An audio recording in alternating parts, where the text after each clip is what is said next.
Undo the floor zip and place the deflated mattress into the pocket.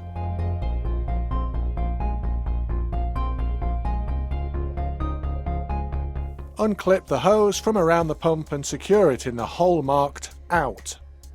Place the other end of the hose into the mattress valve and pump up. Once the mattress has been inflated, the floor zip can be zipped back up.